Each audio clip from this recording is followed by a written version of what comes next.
Então hoje nós teremos a exposição da nossa irmã Érica, que ela começou há pouco tempo a dar exposições nessa casa, mas já está uma veterana já. Que Jesus lhe inspire agora e sempre. Que assim seja.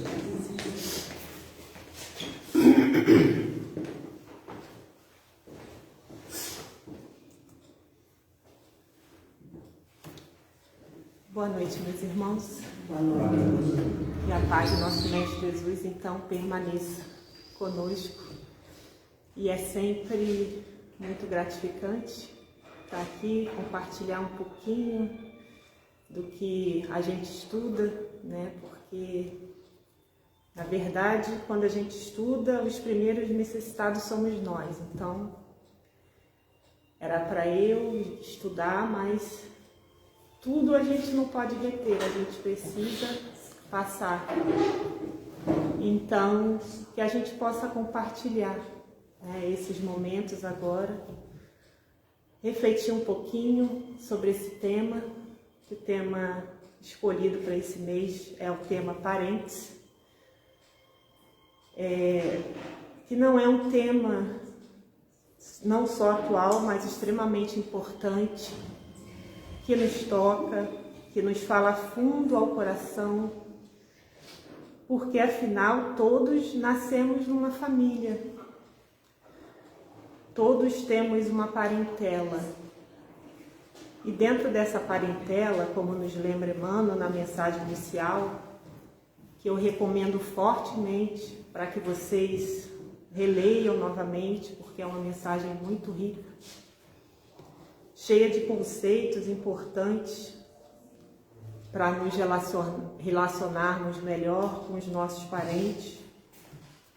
E ele anuncia ali na mensagem que muitas vezes o núcleo familiar se assemelha a um espinheiro. Nós sofremos, nós temos a nossa dificuldade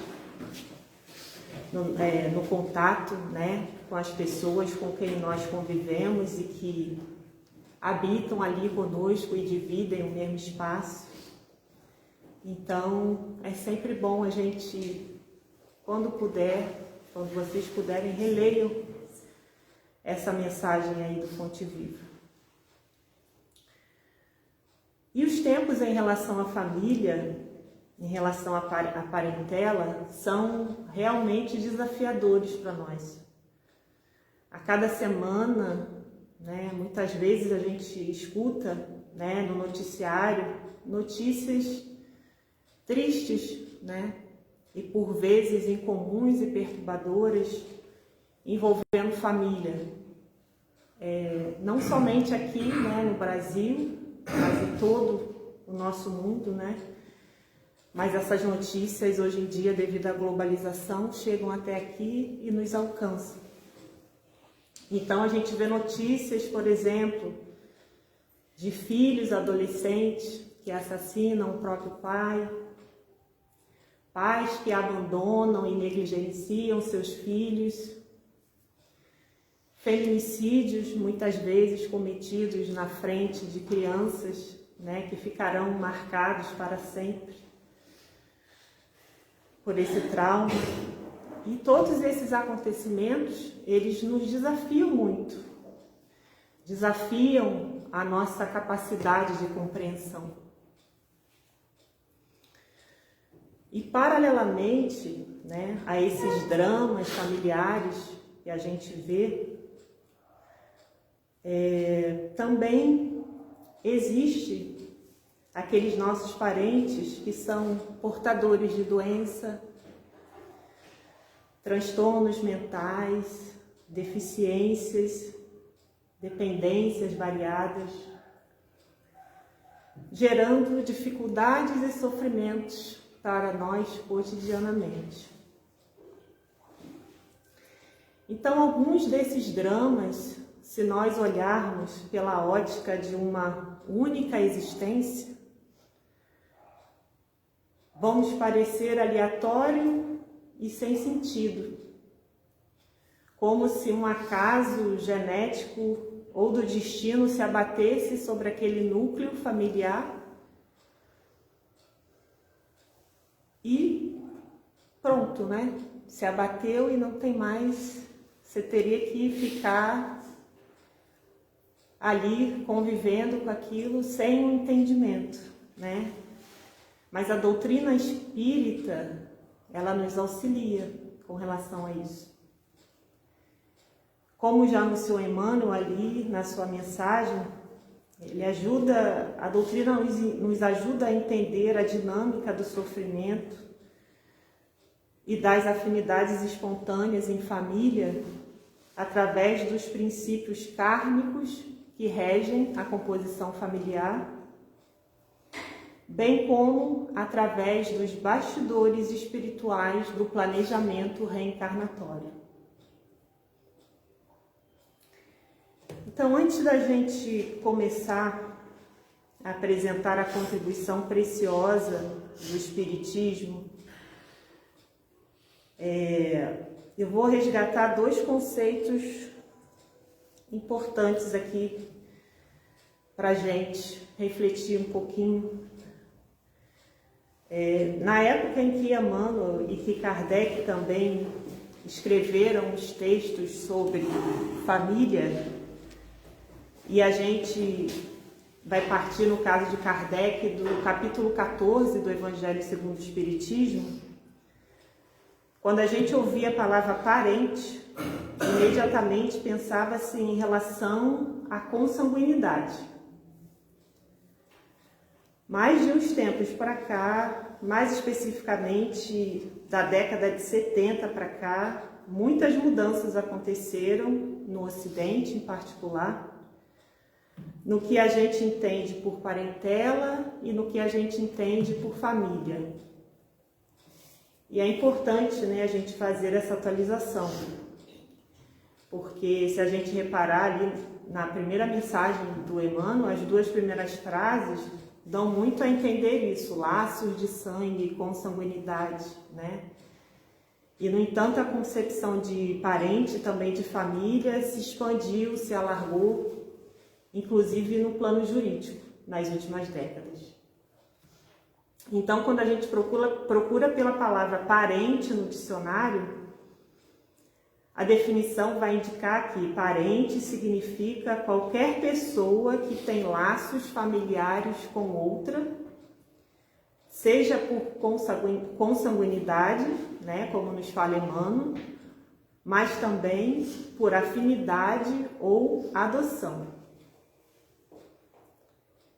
E na Lei Maria da Penha, que é uma lei de 2006, há um conceito de família que surgiu como base para todos os conceitos que vieram depois na lei. E que mostram para a gente como esse conceito passou a ser mais inclusivo e como ele se expandiu. Então, na Lei Maria da Penha, a família é compreendida como uma comunidade formada por indivíduos que são ou se consideram aparentados, unidos por laços naturais, por afinidade ou por vontade expressa. E no seu parágrafo único, o artigo diz assim, que as relações pessoais citadas independem de orientação sexual. Então, hoje a gente tem as famílias homoafetivas, a gente tem a família heteroafetivas, a gente tem as famílias ampliadas, a gente tem as famílias monoparentais, né? Então, esses modelos de família, eles foram se tornando um pouco mais complexos, né? Nessas últimas décadas, ao longo das últimas décadas. E a lei passou a refletir toda essa complexidade, e lembrando, né, como eu já apontei, que essas modificações de entendimento vieram no sentido de tornar esses conceitos, essas ideias mais inclusivas. E o que é curioso, né, nessas horas é que, de fato, a gente vê como a doutrina espírita é algo que nos orgulha, porque o que no século XIX a gente vê no capítulo 14 do Evangelho segundo o Espiritismo, vai muito de encontro ao que, por exemplo, está colocado na Lei Maria da Penha sobre esse conceito de família. Então, a gente tem, nesse capítulo, a partir do ensino de Kardec e dos Espíritos, que as famílias no mundo espiritual têm características diversas das famílias organizadas no mundo material. E qual é a diferença? Vamos ver qual é essa diferença.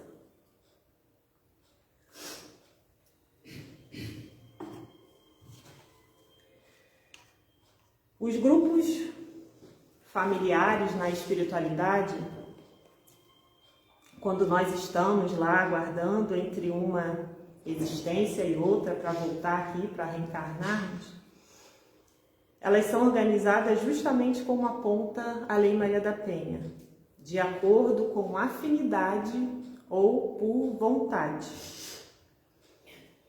Então, quando a gente desencarna, não obrigatoriamente nós vamos nos reunir com aqueles que nos foram parentes consanguíneos da última encarnação. Nem sempre isso vai acontecer. Nós podemos nos encontrar com espíritos ligados a nós por esses laços de amor, de fraternidade, de mútua compreensão, e que muitas vezes nós nem lembrávamos da nossa última existência. Então, lá do outro lado, as famílias se organizam a partir de afinidades, de sintonia e de vontade. Agora, quando a gente pensa na família terrestre, a coisa muda um pouquinho de figura. Porque na hora que nós vamos voltar ao mundo corporal e a gente pensa em se inserir num grupo familiar ou formar um grupo familiar, essas famílias terrestres, elas são formadas não só por afinidade, que acontece, claro, acontece também, mas principalmente por necessidades evolutivas. E ao olhar para essas necessidades evolutivas, nós vemos que a função da família terrena, ela é educativa, mas também regeneradora. E Emmanuel, ele vai citando ali na mensagem inicial dele, vários contextos de relacionamento dentro de uma família, com pessoas difíceis, com pessoas complicadas, com pessoas com problemas mais sérios de relacionamento. Muitas vezes por quê? Justamente por causa disso, Porque há essa necessidade de regeneração entre os membros daquele grupo e que pensam justamente em retornar como familiar, justamente para isso. Então, a família terrena, nessa função, ela procura promover oportunidade de crescimento, resgate, reparação e harmonização para os que nela se reúnem. E aí eu vou pegar um trechinho ali do Evangelho segundo o Espiritismo, no capítulo 14, ali no item 8, em que os Espíritos dizem assim: os que encarnam numa família, sobretudo como parentes próximos, são, a mais das vezes, espíritos simpáticos ligados por anteriores relações.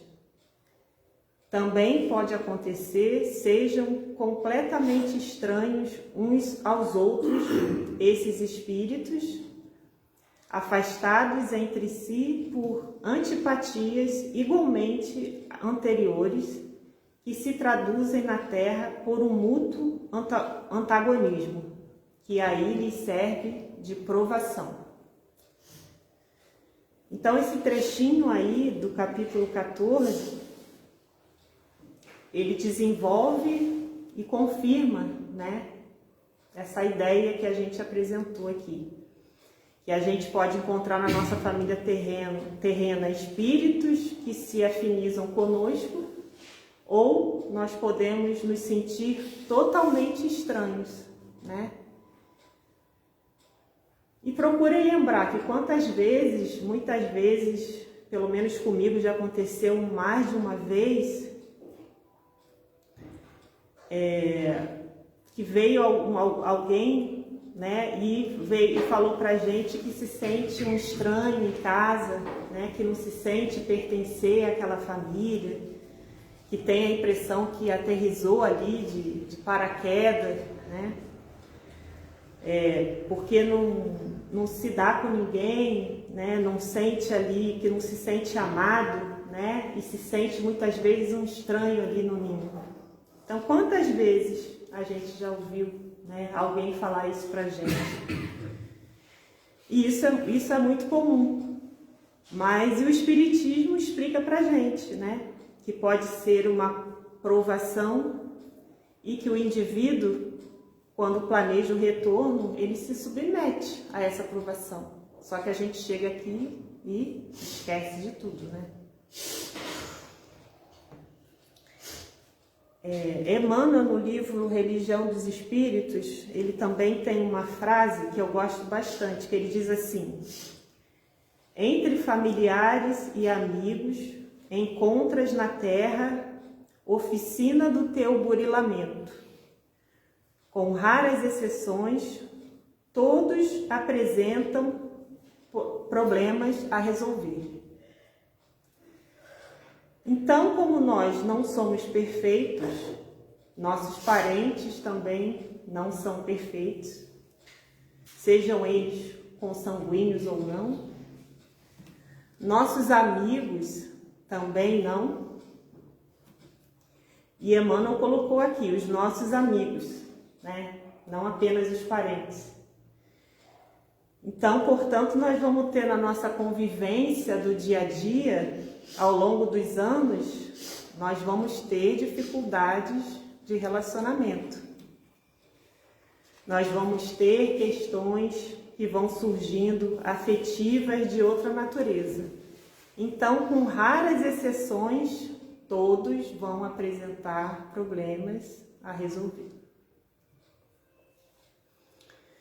Eu trouxe aqui também 2 exemplos da literatura espírita que eu gostaria de propor aqui a nossa reflexão e sugerir depois para que vocês possam procure reler ou ler, quem nunca leu, quem já leu, reler, né, que são muito interessantes os casos. O primeiro é muito conhecido, mas as pessoas conhecem mais como a reencarnação de Segismundo, onde, na verdade, fala ali da família de Adelino. E isso está no livro Missionários da Luz, nos capítulos de 11 a 13. E por que essa família vai ilustrar o que nós vimos até agora? Adelino, antes de reencarnar, ele se compromete com o desafeto de uma vida passada. Um desafeto que, inclusive, o assassinou numa vida anterior. Eles se reencontram lá no plano espiritual e se comprometem a renascer juntos para resgatarem, para se harmonizarem e para que esse assassino de uma vida anterior, que a gente conhece pelo nome de Segismundo, ele tenha a oportunidade de se harmonizar por um contato, né, com a sua antiga vítima, que seria o seu pai, na futura encarnação. Só que o que acontece? Eu vou resumir um pouquinho, porque eu quero que vocês tenham a curiosidade de ir lá no livro, quando puder, e ler a história completa, nesses 3 capítulos. Então, o que acontece? Quando Segismundo se aproxima do lar para renascer. A família já tem um filhinho mais velho, um menininho de seus 3 ou 4 anos. Então, quando ele se aproxima para renascer, Adelino, instintivamente, sentindo a presença daquele que fora o seu agressor, ele começa a ter pesadelos. Ele começa a querer fugir daquela presença.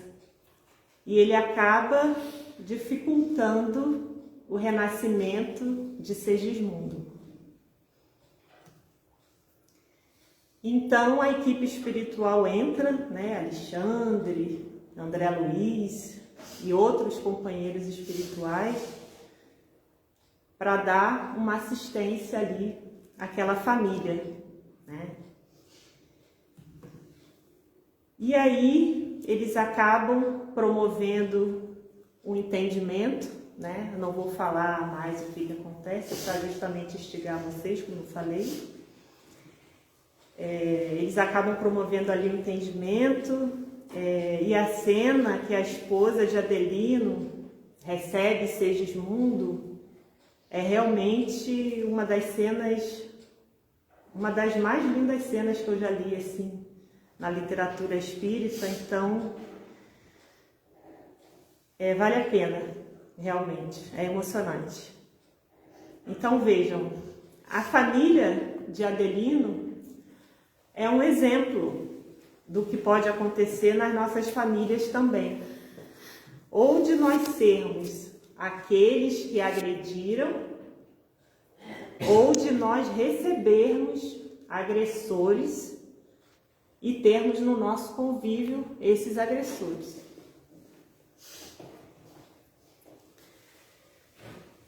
E qual é essa função de nós virmos juntos, mais uma vez? É de nos harmonizarmos. É esse o combinado antes da gente vir para cá. Todo mundo combina de fazer o melhor, de se amar, de se entender. Mas aí nem sempre, muitas vezes, dá certo. Mas o combinado é sempre para dar certo. O outro caso que eu peguei aqui também é do livro Os Mensageiros, no capítulo 34, e fala da família de Isabel. Isabel é uma senhora encarnada de aproximadamente 40 anos. Ela é viúva, com 4 filhas e um filho. Entre a mãe e as filhas havia uma comunhão de ideias e vibrações, enquanto que o filho permanecia fechado num círculo de sombras. E de quando em quando ele sorria irônico durante o evangelho no lar que ocorria na casa de Isabel. Então, a equipe espiritual do livro Os Mensageiros chega lá na casa de Isabel, nesse momento que eles estão fazendo, né, o evangelho no lar, onde está a mãe, as 4 filhas, o rapaz. O rapaz tinha uns 12 anos de idade, mais ou menos. E os espíritos, né, daquele lar, e André Luiz descreve isso. Imediatamente observam que entre aquela mulher e suas filhas há uma afinidade, enquanto que aquele menino permanece isolado num círculo de sombras. E aí o que foi dito de explicação? Que esse rapaz era um espírito necessitado de um lar e de uma condução firme e de ter contato com as ideias religiosas também, que formassem a base do caráter dele para que tivesse sucesso na encarnação. E Isabel se prontificou a recebê-lo como mãe. Mas ele destoava, né, espiritualmente das outras filhas. E isso, claro, não fazia com que Isabel deixasse de amá-lo. E é descrito nesse capítulo que ele era tratado pela mãe com muito afeto, mas também com muita firmeza.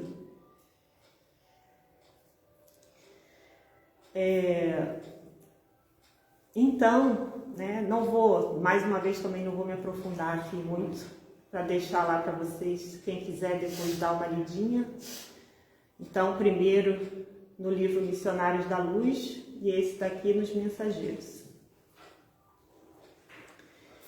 Então, nós sabemos pelas informações dos espíritos que os dramas familiares na Terra são muitas vezes a continuação de problemas de vidas anteriores e que, dependendo das escolhas atuais dos seus membros, ainda não será nessa existência que esses dramas terão uma conclusão bem-sucedida. Então, e na literatura espírita, nós temos esses exemplos de sucesso nessas relações e nesse projeto reencarnatório, mas também temos exemplos de fracasso no entendimento entre esses desafetos do passado. Então, vou refletir agora com vocês, um pouquinho sobre as implicações desses ascendentes kármicos na convivência familiar. Há uma certa falta de entendimento ou até de equívoco quanto às questões de limite no relacionamento com parentes difíceis. Então, vamos raciocinar um pouquinho. Vejam os casos que eu citei aqui. Ninguém vem para fazer o mal. O mal não é uma fatalidade. O mal é sempre uma escolha. Então, quando a gente vai encarnar, a gente promete.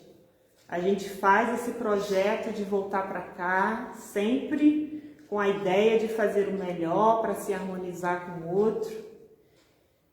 Então, ninguém vem para fazer o mal, especialmente no lar. Por isso tudo, a gente não pode se permitir ser humilhado, explorado, maltratado ou manipulado sobre a alegação interna ou externa de karma. Não podemos nos colocar na posição de vítima passiva e nem de se submeter a tratamento indigno em nome de qualquer questão de vidas pregressas. A lei de Deus, ela não autoriza ninguém a fazer o mal, muito menos sob a justificativa de que esse outro possivelmente lhe deve algo de vidas passadas. A lei de Deus não prevê isso. O que a lei de Deus prevê? Prevê sim que nós temos o direito à nossa autopreservação, nós temos direito à nossa autodefesa. E além disso, também cumpre nos lembrar que reagindo e lutando pelos nossos direitos e nossa integridade física e psicológica, evitamos que o agressor se comprometa mais diante da lei. E isso é importante a gente colocar aqui, porque eu acredito que hoje em dia não aconteça mais. Mas quando havia no passado aquele entendimento mais restrito de família, quando o papel da mulher no lar era um papel mais de sujeição, de submissão, era comum, por exemplo, que a mulher fosse agredida e quando ela procurava orientação, muitas vezes era dito para ela que ela tinha que ficar ali porque era a karma do passado. Então percebam que esse argumento, ele não se justifica diante do que a gente entende de lei. Porque ninguém veio para fazer o mal. Repito, né? E ao deixar que o outro nos agrida e a gente se submeter a isso, o que a gente está fazendo?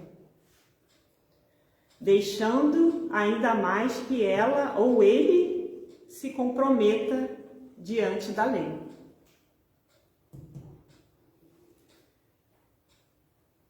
Então, vamos analisar as situações familiares, como nos lembra Emmanuel, com muita compreensão, com muito carinho, mas sem permitir que o outro avance sobre nós, comprometendo assim a nossa liberdade e muitas vezes a nossa integridade.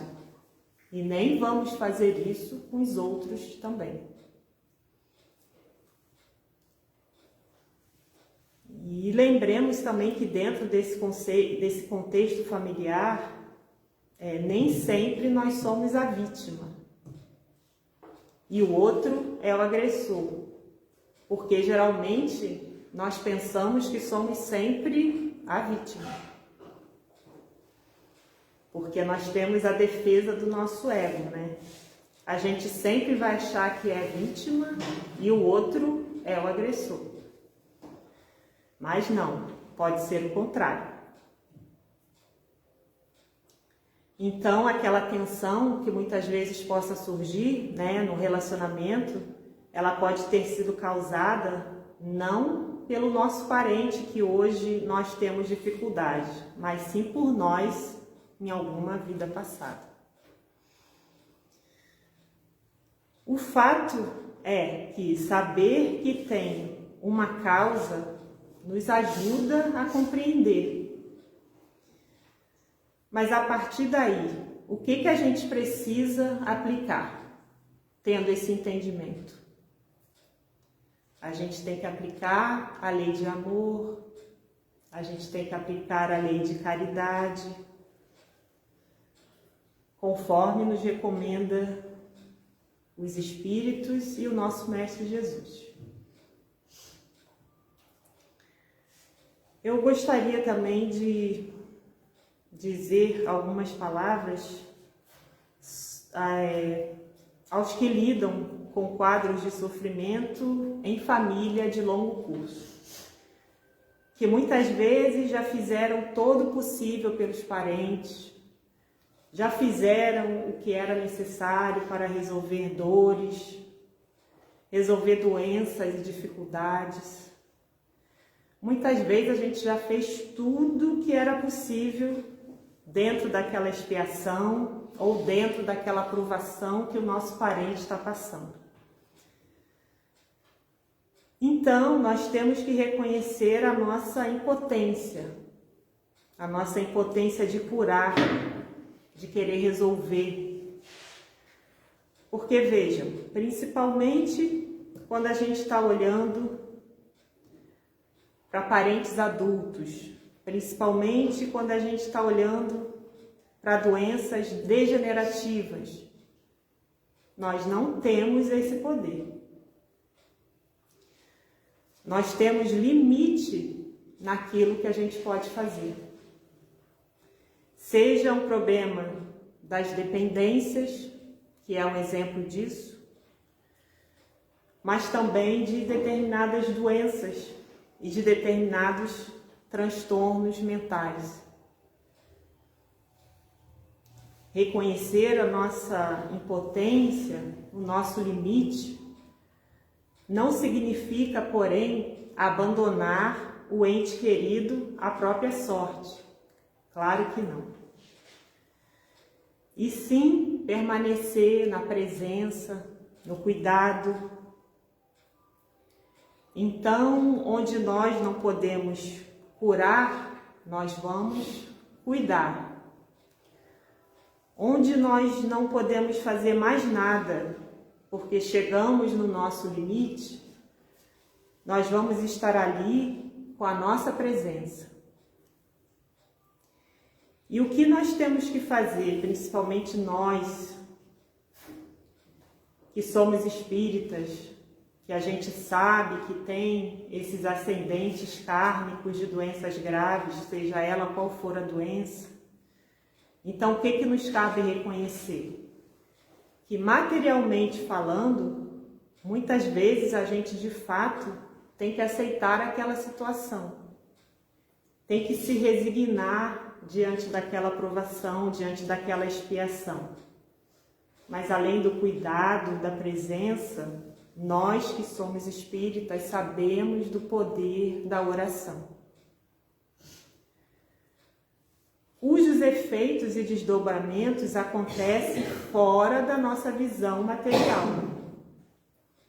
Então, orar com fervor e constância mobiliza energias pacificadoras, fortalecedoras em benefício da pessoa por quem pedimos e em nosso benefício também. Porque, afinal de contas, os cuidadores também merecem cuidado e atenção. E há uma frase, inclusive, no meio da saúde mental e da saúde física, que é assim: quem cuida do cuidador? Então, nós também, quando estamos na posição de cuidadores, nós temos que ter o nosso autocuidado. Nós temos que olhar para nós.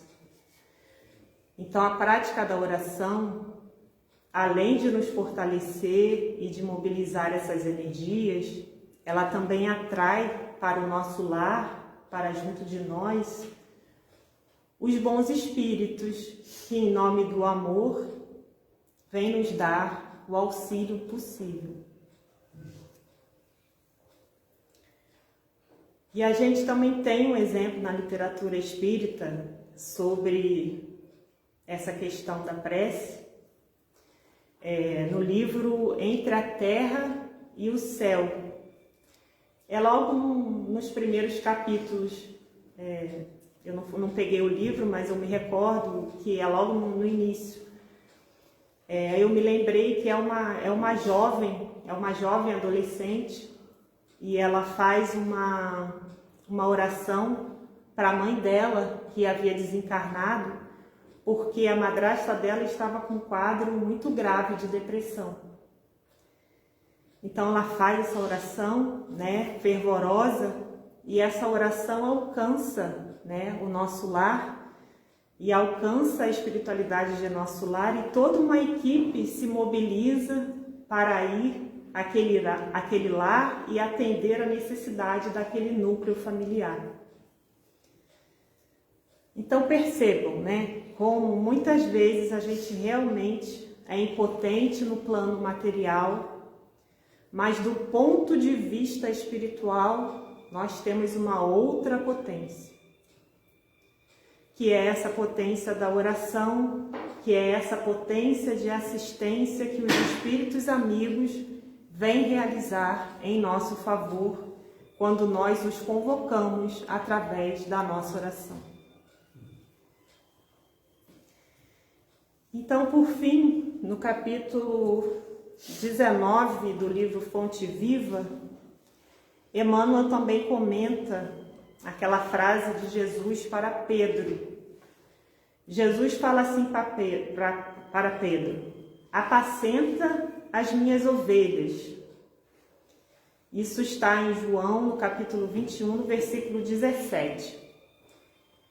E Emmanuel diz: isso equivale a dizer: irmão, sustenta os companheiros mais necessitados que tu mesmo.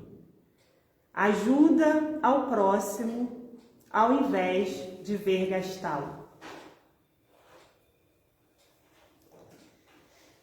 Então, mais uma vez, lembremos que essa nossa potência, ela vai acontecer não só na nossa presença, ela vai acontecer não só no nosso afeto, mas muitas vezes essa nossa potência vai acontecer no silêncio.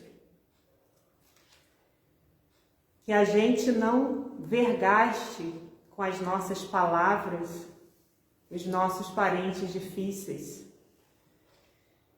que a gente não vergaste aquela pessoa que estará passando por aquele momento, seja de transtorno, seja de problemas, seja de dependência, com palavras duras, com palavras cruéis.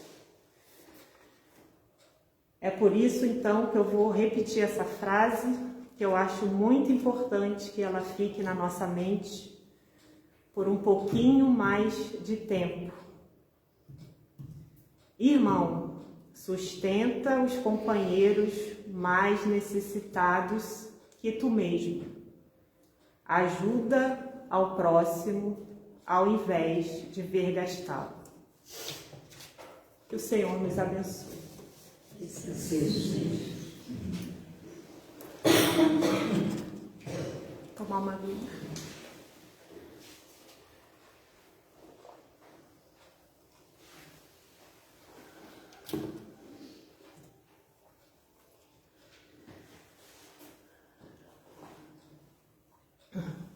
Então, meus irmãos, permanecendo nessa sintonia com os nossos benfeitores, com Jesus, nosso Mestre, agradecemos mais uma vez por essa oportunidade de estarmos aqui nesse lar, nessa casa de bênçãos, onde podemos refletir e aprender um pouquinho mais sobre esses ensinamentos que são tão importantes para cada um de nós. Que a gente possa sair daqui com essa vontade de nos melhorar um pouquinho, aplicar esses ensinamentos, principalmente no nosso núcleo familiar, com os nossos amigos, com todas as pessoas com que nos relacionamos. E te pedindo, Mestre, mais uma vez, para que abençoe a cada lar, que tu possas envolver a cada um, dando sempre coragem, força e resignação para aceitarmos esses desafios que nós sabemos, através da doutrina, que são necessários para o nosso próprio bem, para a nossa harmonização com a tua lei. Então, que possamos todos retornar para os nossos lares, levando essa paz no nosso coração, e que Jesus continue conosco. Que assim seja, graças a Deus. Graças a Deus.